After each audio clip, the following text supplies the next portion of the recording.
Well, good afternoon. I can remember being in this room about 10 years ago. Remember that October Halloween storm? We came here for a show, and there wasn't a person in the building. There was no power on anywhere around Westford. It was such a pleasant drive coming down this afternoon in sunny skies and no snow. Back in 1971, Monadnock Speedway opened as a dirt track. In 1972, they kind of cobbed it together and it became a half asphalt track.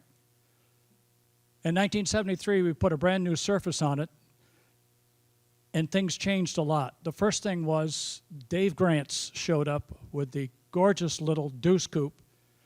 Most of us in the booth were convinced that his right rear tire was 40 inches wide because he could handle the track very nicely. In the ensuing years, because I was newer racing, I didn't know his history. I just knew he was really good at Monadnock. In his first season, he won 10 times. His first win came on May 13th, which was pretty much the beginning of the season. He went on to win 9 more races that year, and that put him in the category of one of the drivers who's had the most wins ever. That didn't stop with 1973. By 1976, he had upped that to 12 wins in a season. In 1973, 76, and 78, in addition to the 3 wins that are posted in our program book, he picked up 3 more championships at Monadnock. By the time the sportsman division had been ended, he had 43 victories in less than 10 years. He came back with a late model and won 2 more. So within the first 10 years of Monadnock Speedway, he was the winningest driver in Speedway history. There's only one other person who won more after that, and we inducted him in 2012, Bunky Karen. Over the years, we've done a lot of interviews. After a while, as a track announcer, you have to find new things to do to interview the guy who just won the last 3 races and is going to win the next 4. I remember one really warm July day, and it came to mind when Pete Newsom had called me and said, "Would you please induct Dave?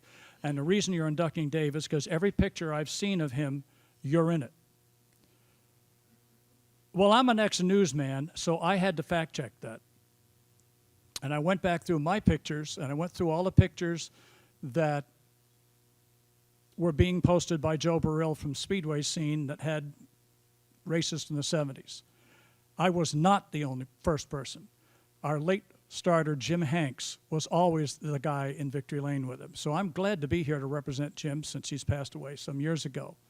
One particular hot July race, by the time I got down from the tower and onto the track to do the interview, Dave was out sweating like a stuck pig, soaked, fire suit rolled down to his waist, sitting on the Nerf bar.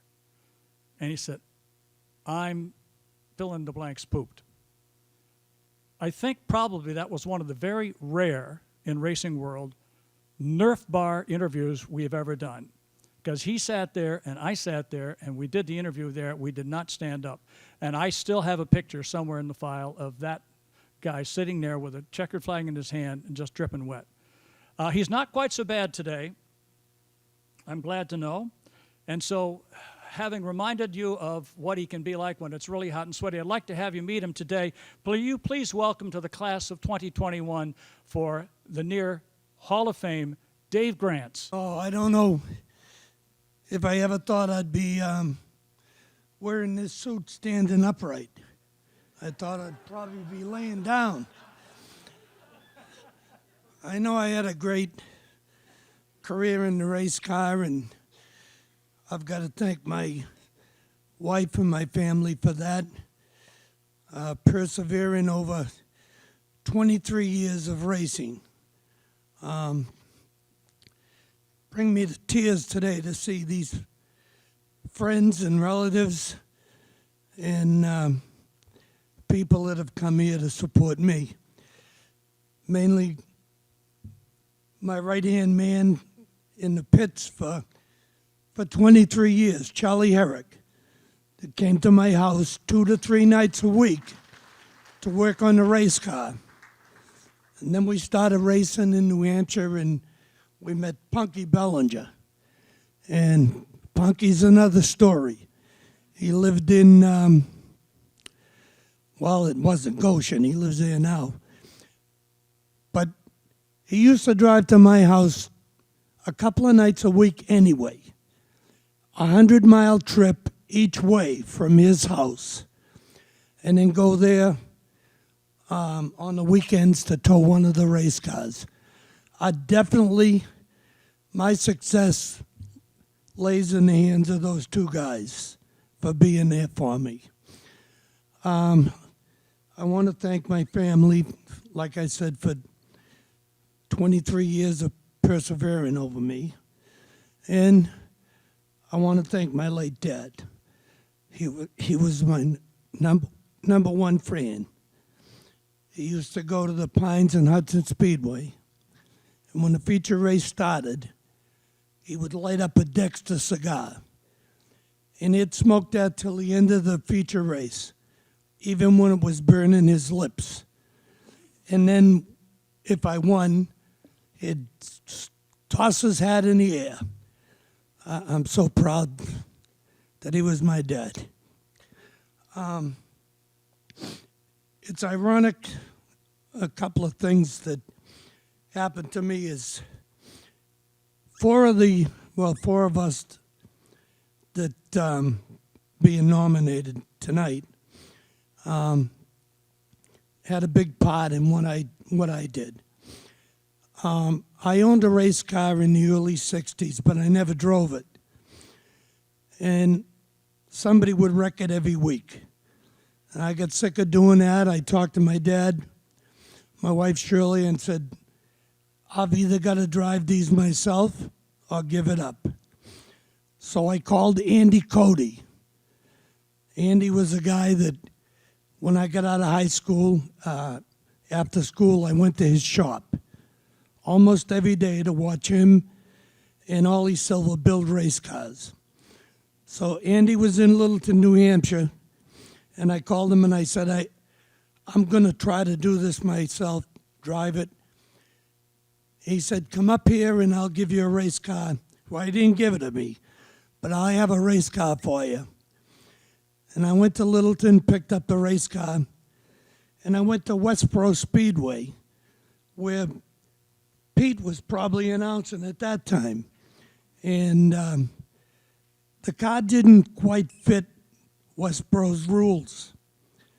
But Andy had it painted Doyle Brothers, Montpelier, Vermont. And they said, this guy came all the way from Montpelier to race here. So we're going to let him race. My first race, driving myself, I finished third at Westboro Speedway. And that was the start of all my racing.